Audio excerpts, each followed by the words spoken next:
Bonjour à tous, abonnez-vous à cette chaîne YouTube et appuyez sur la petite cloche s'il vous plaît pour recevoir les notifications des nouvelles vidéos. Merci beaucoup. Aujourd'hui, nous allons voir comment le Maroc a mis KO la France sur la crise du coronavirus. Et oui, de manière parfaitement stupéfiante, le Royaume, qui est une ancienne colonie française et qui est pourtant 23 fois et demi moins riche que la France, affiche des résultats très supérieurs aux résultats français en termes de mortalité. Aujourd'hui, à l'heure où on se parle, il y a 77 fois moins de morts par habitant au Maroc qu'en France en ce qui concerne le Covid-19. C'est tout à fait remarquable. 165 morts du coronavirus pour 36 millions d'habitants côté marocain, contre 23 660 morts pour 67 millions d'habitants côté français. Alors qu'est-ce qui peut expliquer une telle différence de réussite sur le coronavirus entre le Maroc et la France? Eh bien, ce sont d'abord des principes qui sont ceux de l'efficacité, de la souveraineté et de la liberté par rapport au lobby pharmaceutique. On va le voir de manière très concrète, très détaillée, et on verra ce qu'il faut d'urgence faire en France pour rattraper la situation. Principe, je vous le disais, d'anticipation, d'efficacité. Et oui, le premier cas de coronavirus au Maroc date du 2 mars dernier.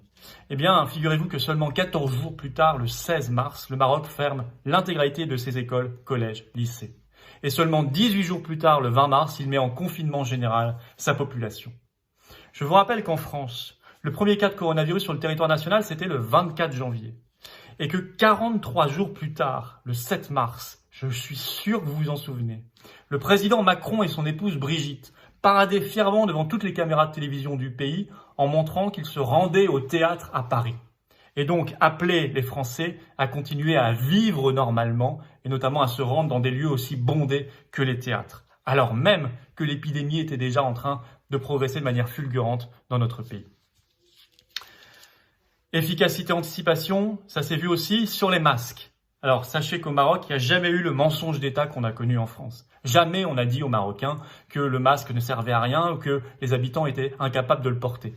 Discours qui a été servi de manière incroyablement mensongère aux Français pendant des semaines et des semaines, on s'en souvient.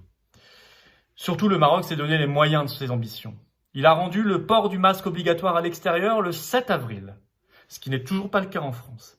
Et pour y parvenir, il s'est mis en situation de production maximale, de mobilisation générale, de vraie économie de guerre, ce que n'a jamais fait la France. Ainsi, aujourd'hui, le Maroc produit 7 millions de masques par jour, soit 49 millions de masques par semaine. Et attention, on parle de masques chirurgicaux aux normes. Alors que le président de la République Macron a annoncé que la France produisait 8 millions de masques par semaine. Ce qui est tout à fait, là aussi, stupéfiant, puisque la France est une puissance beaucoup plus industrielle et beaucoup plus riche que le Maroc. Oui, mais le Maroc a mobilisé tout le monde.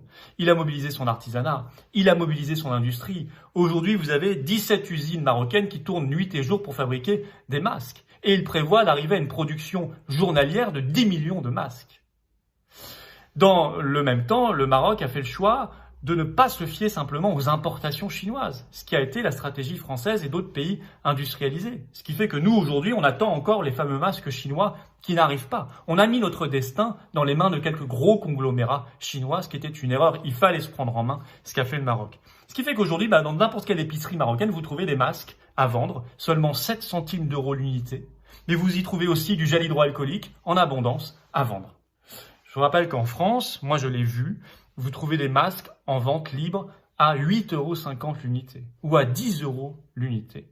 Et vous avez une situation de pénurie beaucoup plus avancée que ce qu'on a connu au Maroc, puisque je vous le rappelle, le Maroc s'est donné les moyens de fournir des masques à l'ensemble de sa population et a pu rendre le port obligatoire dès le début du mois d'avril. Souveraineté. Alors là, ça s'est vu clairement sur les frontières. Dès les 15 premiers jours de son épidémie, le Maroc a fermé l'intégralité de ses frontières nationales. La France, je vous l'ai dit, ne l'a jamais fait, ne le fait toujours pas et n'a pas prévu de le faire pendant le déconfinement après le 11 mai. Nous avons même appris hier par la bouche du Premier ministre Édouard Philippe que pendant le déconfinement, on allait rétablir en quelque sorte des frontières entre départements et régions françaises puisqu'on n'aura pas le droit de se déplacer de plus de 100 km par rapport à son lieu de domicile. Mais il n'a pas parlé des frontières nationales. Elles seront toujours ouvertes. Ce qui fait que concrètement, pendant le déconfinement, il sera plus facile d'aller de Berlin à Paris que de Paris à Lyon. Voilà ce que c'est que d'être un pays qui n'est pas souverain. Et je vous disais, autre principe d'action qui fait toute la différence, c'est la liberté la liberté par rapport au lobby et bien sûr au lobby pharmaceutique.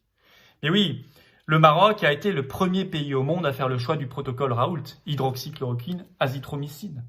Dès le 23 mars, par une circulaire et par la réquisition de tous les stocks du pays de chloroquine et d'hydroxychloroquine, notamment les stocks de Sanofi. C'est un choix très différent du choix français. C'est un choix globalement très différent du choix des pays les plus riches qui ont fait le choix unique des essais cliniques. Alors vous savez, les essais cliniques, c'est très propre du point de vue méthodologique, formidable. Mais le problème, c'est que ça produit des résultats plusieurs mois après.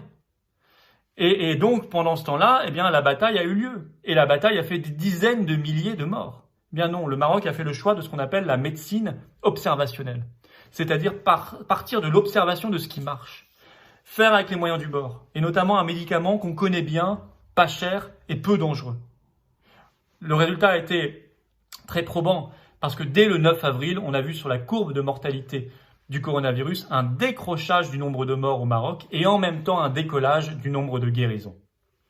C'est une grande différence entre la gestion de la crise côté marocain et côté français. Alors, qu'est-ce que ça nous apprend tout ça ?